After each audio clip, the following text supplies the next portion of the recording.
All right, and we are live. Good evening, everybody. It is April 10th. It is 8:30 p.m. Pacific Daylight Savings Time here. Welcome to all of you. Fire up a side chat, a little bit of a Troll-a-Rama tonight. A lot of things going on YouTube today. Talk about the Elvis thing if you like to. I did have a conversation with him a few hours ago. Welcome to you. Hey, Corey, nice to see you. Pneumatic Fantastic, nice to see you. Sweetie, that's of course big news. Hey, Elvis, nice to see you tonight. There's been a lot of weird stuff going on YouTube. It looks like the chat is actually accomplished real time here, which is pretty amazing. But at the cost of, hey, Mikey, Mike, at the cost of some people not appearing on panel. And hi Cheshire, just got off TR Preppers. Hey, Line Screw, I just got off TR Preppers chat, and I was totally invisible on the on the chat until the last 15 minutes when suddenly I became that blue icon, the ball above the shoulders sitting there. So I have no concept, no concept what was going on there at all. So nice to see all of you. Hey, Lisa Gardner, nice to see you. Hey, hey, hey. Yeah, I was hiding behind Patch tonight. That guy's right below you, Keith Gregory, United States Navy. Patch, he's right below you on the chat. I know. I got my shorts on, honey. Don't worry. Don't freak out. At least you can see me tonight. You don't know what it's like to sit on a panel. You're talking, and people are like, "What the hell is going on?" I hear somebody talking, but I don't see them on panel, and it's kind of strange. And I've never had that happen before, but YouTube is doing a lot of things to try to make things real time for a long time, as Corey and Cooper and other people that have Patch have had chats know that we always had this delay of 30 or 40 seconds. Now you can set the delay for like 0, or you can have anything that you want. Hey, Juice, nice to see you. Mother Teresa. Oh, wait, that's Rosie. So yeah, I don't understand, Francis. They're doing something on YouTube, and yeah. What do you think? This is they said this is called a peasant top. So I guess I don't know. You can see I got a lot of sun recently. Yeah, the delays are annoying, and it really puts the panel out of sync. Hey, Board Chic, nice to see you. Hey, Carl. Yeah, I actually had a chat with Marshall a few hours ago. Hey, Susie. Nice to see you. So yeah, I think that's what they call them, peasant tops. They're very comfortable. I mean, I like it. Finally broke out my pearls, meaning I finally found them. So yeah, Patch is somebody definitely worth knowing. Patch runs chats. Pat is very conversant in current events and real good. Yeah, so good to see all of you. You will wait a little bit. Let me just say hi to everybody. Yeah, Keith Gregory's United States Navy, retired, a really nice guy. We got so many vets in this community. It's outstanding. And looks like you're a little cold. Hey, Elvis Camo, nice to see you. But we got so many great vets in this community. It's awesome. Do, do, do, do, do, do, do, do, do. Oh, thank you, Coop. Nice to see you. I was really disturbed some of the stuff you were posting there, Coop. We ought to talk sometime about some of these medical things. I have 20 years looking at overnight admissions from hospitals and emergency rooms, and it's horrifying. It's horrifying what's been going on, particularly the last 5 years, and the financial funds that are consumed in our ERs for alcohol, drugs. It's horrifying. And then to hear the pressure on independence, unbelievable. Darthra, how you doing? Long time no see, honey. The pressure on independence is phenomenal. Nice to see you, Greg. Well, wait for a few people coming, and then I'll update everybody on the Elvis situation. He did touch base with me earlier. I did not just say right up front, I didn't bail anybody out. I didn't spend any money on anything. But in that kind of situation, it is nice to have somebody to talk to when you've been through, hi, Ellie, when you've been through a very, I don't want to say demeaning experience, but hopefully a learning experience with things like that, because that, you know, it's having been, hey, lockdown, haven't seen you in a while, haven't been spent time in jail myself. I can tell you, I don't know if any of you have ever spent time in jail, but it's not the most fun thing in the world, and it can be a very demeaning experience. And I can tell you one thing about down there, Hillsborough County, they don't mess around down there in that place, and it's not the kind of place where you're going to get any kind of great treatment. I mean, there's a big, you know, they got night courts down there and all that. So, hey, Eliza, nice to see you. Hey, Dave Ridland, nice to see you. So, yeah, that's what Line Screw comes. Yeah, Line Screw's got the experience. So I texted Andrew today. I said, hey, this is right up your alley today, Line Screw over there. So, yeah, I'd like to have a talk with you sometime about that coup on a more serious kind of nature. So I did get a heads up last night at 10:40 p.m. my time, which was 1:40 p.m. 1:40 a.m. on the east coast of Florida that you know, an arrest had likely taken place. Now, you know, people say, well, you know, Rosie will run to put out a video or something like that. Well, I didn't run at 10:40 last night to throw a video up. And, you know, I've showed people that proof that message came into me. Drew is one that I shared it with. But putting something out there and having it confirmed are two different things. And I don't think I ever want to put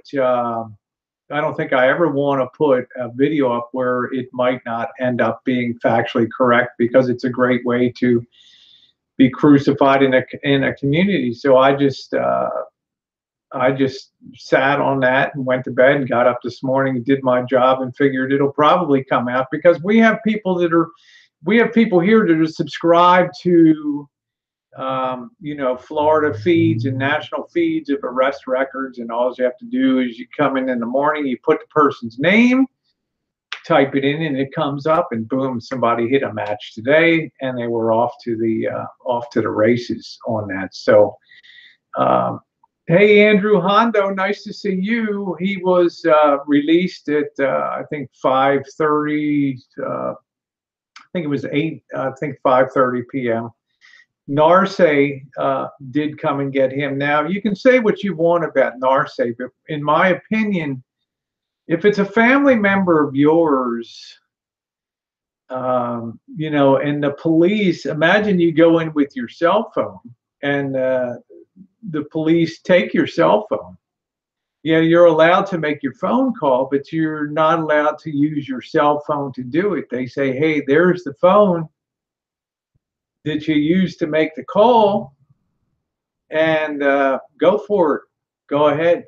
And he did not have access to his phone to call people. So I think the only number he could remember off the top of his head was Narse's. Now, would you, if it was your uncle, you know, it's really easy to say that you know, there's lessons to be learned and all that, but if it's your family member in jail, you know, what are you going to do? Yeah, that's the way it works, Ellie. I mean, I've been there, done that, the pre-cell phone age, but I've made that call. I've made that call from jail. So, hey, Joe, nice to see you. And you only get one. So if you're like, you've reached, leave your message, spook. You could be there a long time while people figure out what the hell is going on. So, no, Dave, not in Hillsborough County. They don't. Yeah, not from Hillsborough County. I'm sorry.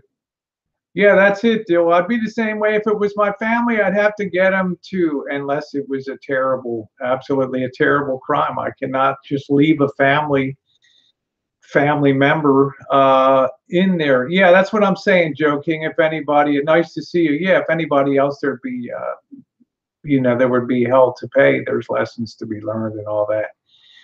And I think one lesson was really drilled home to that one, really drilled into his head today when we had that conversation on the phone this evening about that. That I'll relay that to you in a minute. So I'm gonna be right back. I'm gonna get a beer. Be right back.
Thank you.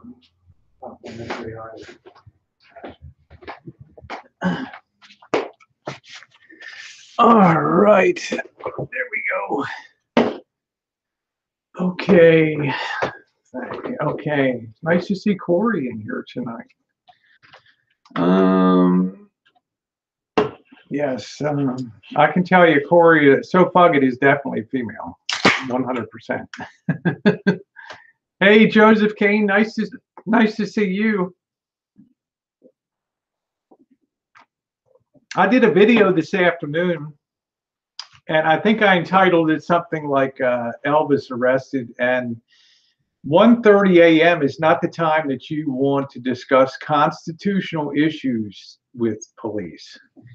I also said if you live in a van and you choose to be an urban van dweller, the consequences of that are good and the consequences of that are bad.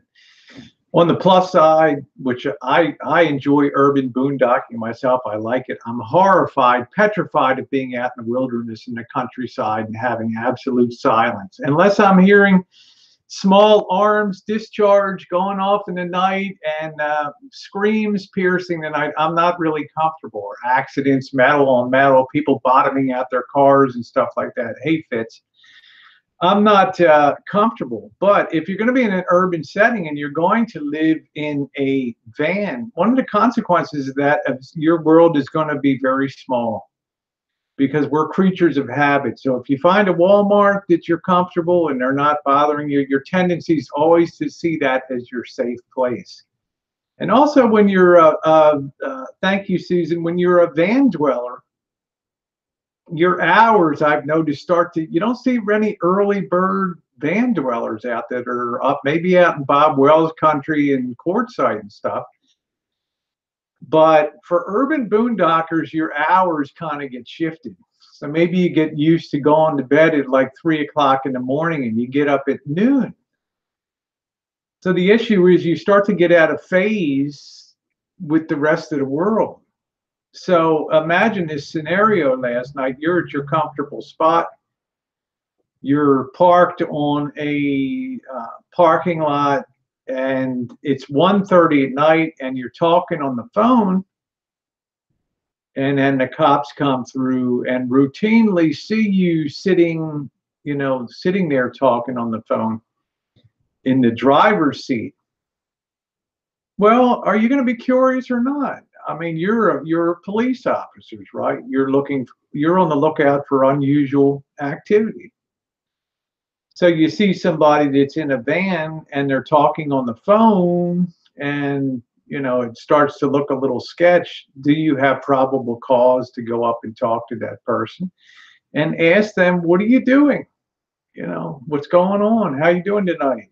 I'm sure they always come up and say, hey, how you doing? Hey, Jasmine, nice to see you. Well, at 1:30 a.m. is not the time to set yourself up as a self-styled constitutional lawyer. And this is what happened last night.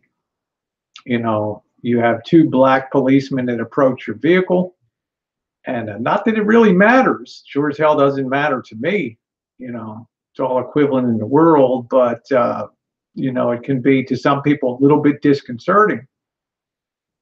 Come up and ask you what you're doing, and you know, they start to look around, they see the van, they maybe profile you a little bit, and then they go to ask you for identification. And then you've watched too many of those YouTube videos that say you don't have to cooperate with the police. And here's what you can do. Tell the police, am I under arrest or am I free to go? Am I doing anything wrong? Why do I have to show you my ID? Well, because it's 1:30 in the morning, you're sitting on a van and a phone outside of a business. We're a little nervous. Again, can we see your ID? Nope. You know, we start to have this argument back and forth of you're starting to harass me. You know, you're starting to infringe on my freedom. Well, the cops kind of see it a different way. Now they're kind of like, whoa. You know, they start to ask themselves, and remember, we got pulled over by DEA agents in Illinois. Our suitcases were searched. Our rig was searched. We were detained for a half hour. Missy and Jen and I were separated. And she was separately interviewed from me, and I was separately interviewed from her. You know, probable cause, white van coming from California on I-70, a known road, a known feeder road for drugs to Chicago and New York City, particularly marijuana. Probable cause? Guess so. But compare that to somebody being in a van at 1:30 in the morning that decides that they're going to be a constitutional lawyer and try to make a stand and say, no, I'm not going to produce that, or I don't have to. And then it starts to escalate. Now, remember, now it's 1:30, you know, it's 1 o'clock in the nighttime. And, you know, how much tolerance, how much patience are the cops going to have? When they start to hear that you're not going to produce your identification, they start to get a little nervous. They start to get a little bit worried. It's not a case of false identity. It's not a case of being dressed in drag. It's nothing to do with that. It's called, you know, interfering with the performance of a peace officer by obstructing your identity from them. Okay? And that's what it comes down to. You know, at that moment, they have all the cause in the world to question you and ask you what you're doing parked here, because A, is it unusual to be sitting in a van talking on the phone at 1:30 in the morning outside of a business? Well, you know, and I hate to say this, maybe you look a little bit wild-eyed, maybe you look a little Middle Eastern, maybe you look a little disheveled. I mean, I'm not there. I'm just telling you. I'm just trying to put myself into the policeman's situation there when they encountered this. Now remember, Florida, we've had shootings, and I'll tell you, everybody's on pins and needles, and that could be potentially true, Carl. And I hate to say that, but this gives all the cops all the probable cause they need. Well, you know, unfortunately, it escalates. He did not give a false name, bro. He did not give a false name. Wherever you got that in your head, I don't care if you capitalize that 3 times larger. He did not give a false name. Get that out of your head. Okay, so at that point in time, he asked to see a supervisor. You know, told the police that he wanted to talk to a supervisor. Well, you know, you're the police there, and you just make the decision. Well, okay, you can talk to somebody in a higher authority. No, it doesn't say a false name. It says did not give proper identification. False name also covers not giving your identity. Okay. All right. He may see himself as white. I'm not getting into that. But when you ask to see a supervisor, then it's a totally different story. And at that point, he was arrested and taken in. Hey, Kipper, nice to see you. So they book you and they take you into lockup.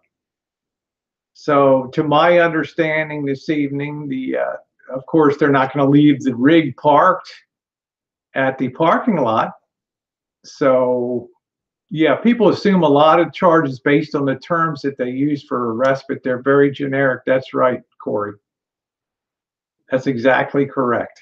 There would be no reason to give a false name whatsoever, because the chances the cops would definitely run that through. But refusing and saying, well, you know, I feel like you're violating my rights. I don't know about the YouTube celebrity thing, but you know, to tell them that I want to see a supervisor and somebody in a higher authority, you know, the cops are never going to call a lieutenant or a captain to come to a scene so that you can hash it out with the potentially arresting officers there. So you get taken away, you get arrested, you read your rights, you're taken to jail. Now, the cops don't come and drive your vehicle away. Your keys are in your pocket and everything. They put it up on remember, this is not a towable. They may have towed it or it might have gone on a flatbed, but they tow it. And they put it into impound. So that's something to consider, because you're talking about hundreds of dollars for the tow and all that. So when I did talk to Marshall on the phone tonight, he did agree that it probably wasn't the smartest thing to do. Hi, Candace, to have pursued that. I said, you think, you know, at 1:30 in the morning, cops aren't there to play constitutional law games with you. So, you know, tomorrow, I don't know where he's going to be tonight. Like I said, I don't want anybody to give the idea that I didn't bail anybody out or put any money in. I assume he can get someplace to spend the night and to be able to get the rig out tomorrow. Well, we do have the issue of the title problem of the rig, you know, and getting the you know, I'm not sure myself at impound lots. Hi, Josie. I'm not sure at impound lots if you're required to show title. To my mind, I think that you're required to show your license. You're supposed to come in with a document from the court, from the magistrate's office, that shows that your vehicle is impounded there, and your registration. So, because if you're required to have a title, then there's some issue that I'm not going to go into. There's some issue with that, with title. So you have to be very careful about that. Going through a laptop, I don't know, but there was the recognition, a definite recognition that, you know, that was not the proper thing to do with the police. I do not believe the title should be needed to get a vehicle out of lockup if you present high tide, if you do present a registration. I think they give you like a yellow or pink slip from the court that you take to the impound lot, and along with your driver's license. And I think that that's enough to get that out. Well, it's you know, AST, it's a case of just being disorganized. So yeah, Kipper says registration and insurance.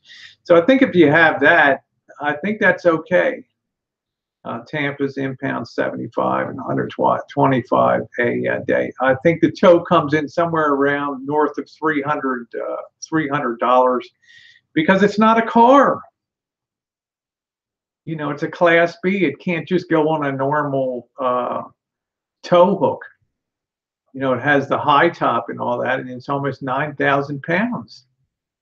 So my thought is it goes up on a Jerdan and gets taken away. So I think RVs are in a separate class of impoundment. So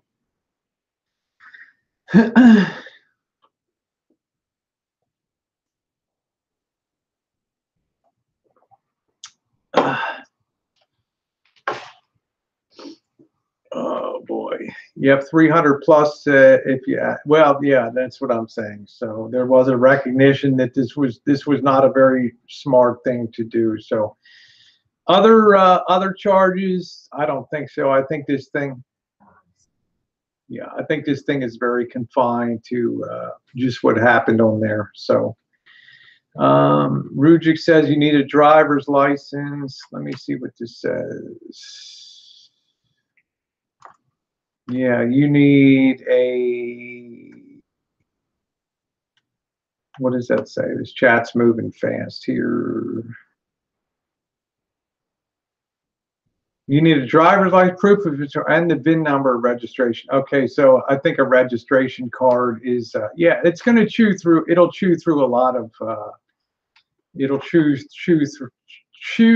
through a lot of money. Yeah, I think a court date has to be set, and that's not going to be rapid in these things. It's not going to be rapid at all. It's going to take quite a bit of time, I think, until the case comes up. So Kip said you need a warrant for the laptop. You can't open it on the side of the road. I agree. I don't think it's something that I don't think that you can do something like that. I don't think that you can open a laptop. That's it, Smooth. How you doing? Nice to see you. Oh, thank you, Candace.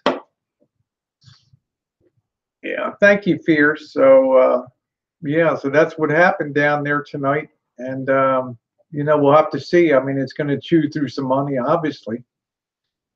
But as far as putting money into the situation, well, I think what you do is you just, you know, what do you do in that case, Dave Ridlin? Exactly. You just come up, you just, hey, Bean Sprout, nice to see you. You just come in and you get the court-appointed attorney and the court-appointed public defender, and you just explain that it was a bad time to try to play constitutional lawyer, and that's it. So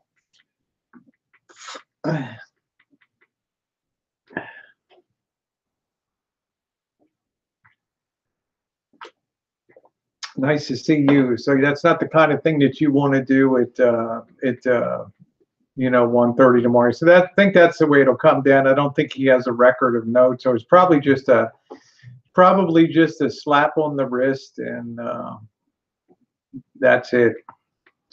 I mean, what would you do? Right? I mean, Kipper's probably got some experience with that. You just appear before the judge that day. It's probably a 3-minute hearing. Tried to stand up and try to be a roadside attorney. Bad idea at 1:30. Sorry, I shouldn't have done that. Okay. Let that be a warning to you, and don't appear before this court again. Yeah, it's a baby charge. That's exactly it. No, it was with a group of people in 1990, and I was arrested for drunk driving, and I was jailed that night. Went to jail. Case was ultimately thrown out before it was ever adjudicated in court. You know, if you're not the one driving the vehicle, you know, how can you be arrested for drunk driving? The police officer came up and said, you know what? I'm just taking the whole crew and arresting all of you for drunk driving. You know, it's like, you're not going to say who was driving the vehicle. What are you going to do? Rat out people standing there, right? Well, you know, she was driving, or she was driving, she was driving. Well, Aliza Jane, if he comes and tells YouTube that you're a famous celebrity, The real bottom line on that is that it's not going to do any good to this situation. Yeah, Corey's like, I'm shocked they made him pay bail. Probably, Corey, if they kept him a day, if you're around for a day or two, they might just release you on your own recognizance rather than take up. Yeah, AST says he'll be able to make payments on the fine that require probation. States most always put probation.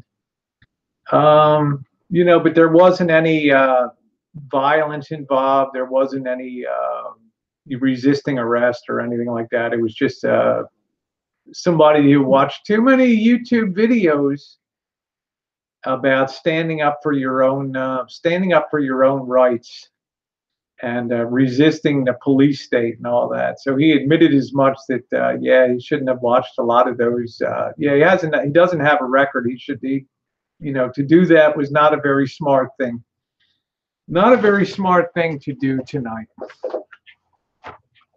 But I'll tell you, it's very disconcerting to be in lockup. I'm not sure if it'll be dismissed. It'll just be, you're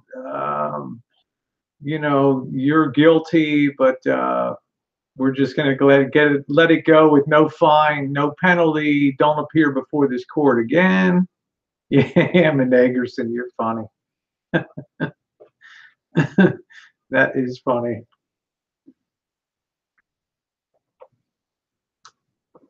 So we shall see. Yeah, Brian. Yeah, I think he'll at the end of it, he'll be fine. But you cannot make that. You can't behave like that in this day and age on that. So, hey TR, nice to see you.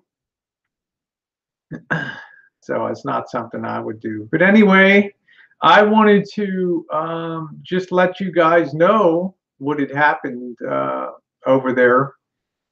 And, you'll be hearing from him. It's going to cut into the money. That's quite a bit. I'm not sure about court supervision. We're talking about somebody that just had a dust up with the cops.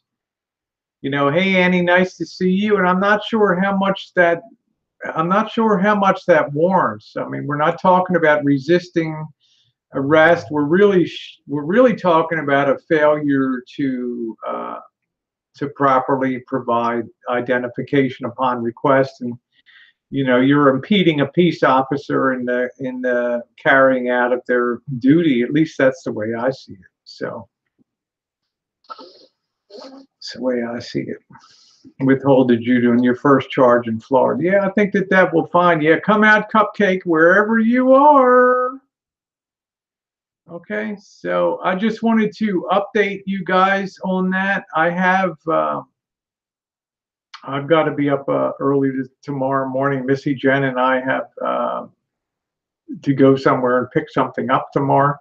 So we're going to say good night to you. I did want to update you on that conversation with Elvis, and I think a lesson has probably been learned, at least about not, I'm not big, glad, and blue now. What not to do at 1:30 in the morning. So with that, we're going to shut it down and say good night to everybody. It's been a long day here. And one of y'all start a hangout and have a very, very, I wanted to just set this record straight on that. Okay. Yeah, I did have a talk with him today. Peace out, everybody. Thank you.